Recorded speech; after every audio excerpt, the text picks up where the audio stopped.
Back to you, Mr. Hey, it's David Baynard from Driftmaster, and I'm here with Crappie Country, Garrett Steele, and Dan Mueller, and we want to talk a little bit about rod storage. Fishing multiple rods of the length 10, 12, 14, 16 footers is going to require some careful thought and planning to keep them organized. The tips of these poles are very delicate, as they need to be for sensitivity, but that makes them easy to break, so keeping them separated and protected is very important. What does Dan have on here now? Dan has a locking system. We make... what length rods, please? He's got 16 foot. These are 16 footers? Yep. He likes them long. Yeah. These are B&M Bucks graphite poles, and 16 footers, and 14 and 16 footers usually require 3 sections to support them. We sell locking and non-locking models.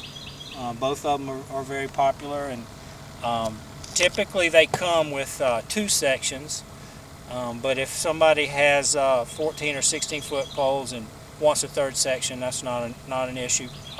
You can just call us. And one thing about our products is we're old-fashioned. We like to answer the phone when it rings, and you get a real person, and if you ask for David, you get me, like it or not. But I help a lot of people with their boats. Generally, as you'll see, when you have 2 sections, we sell our tip savers, and these sections we can mount them, the stem in the center, or we can offset the stem to one side, like on the other section. And often when you have a 3-section support, one of them needs to be centered and one needs to be offset to match the curvature of the boat. If you're only using 2 supports for shorter poles, it doesn't really matter, because between 2 points is a straight line. It's not an issue. But when you have 3 separate points, you may need an offset one along with a centered one. But you can see we double up the butt sections in the butt end, two rods to a section, and then as you get toward the tip protectors, we put 1 section for each pole. They're made popular among crappie fishermen, but it's not just for crappie fishermen, catfishermen, bass, anybody that's fishing multiple poles and wants to keep them protected. It's a good item for them. The first day I developed these, somebody was telling me on the phone I needed to come up with something like this, and a guy pulls up in my shop in front of me, and I didn't know if there'd be a market for such a thing, and the guy happened to be a crappie fisherman, and he had 2 bundles of crappie poles in his boat with bungees around them. And I asked him if he'd be interested in something to keep his poles separated and protect the tips, and he looked in his boat, looked at me and said, "What do you think?" So that was the beginning of a pretty good ordeal for us. We help a lot of people. We make different variations because every boat's different.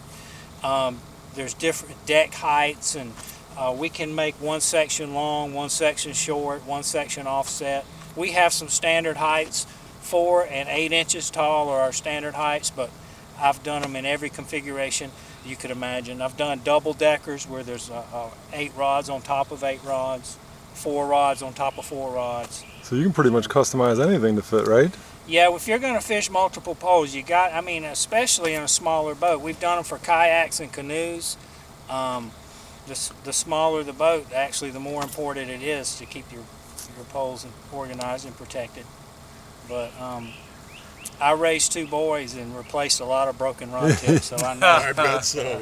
I know how easy it is. And you have a locking version as well. Yeah, it's got a cover on this, right? This one's a locking version, and we put a sheet metal cover with a bar that runs across the top with a padlock, and it locks them in. Some of my tournament people that I help out and support, they've had their rods stolen off their boats at restaurants and gas stations and motels, and tournament fishing's it's not easy. I appreciate the guys that take their time to get out and grow the sport and fish competitively, so I set out to make a locking rod holder. That was really nothing I intended to do. It's just I kind of felt sorry for the guys who are out on the road and have their rods stolen. It's a sad man that looks you in the face and said, all my poles was just stolen off my boat, and you want to help people like that. These rods can be expensive, God knows that.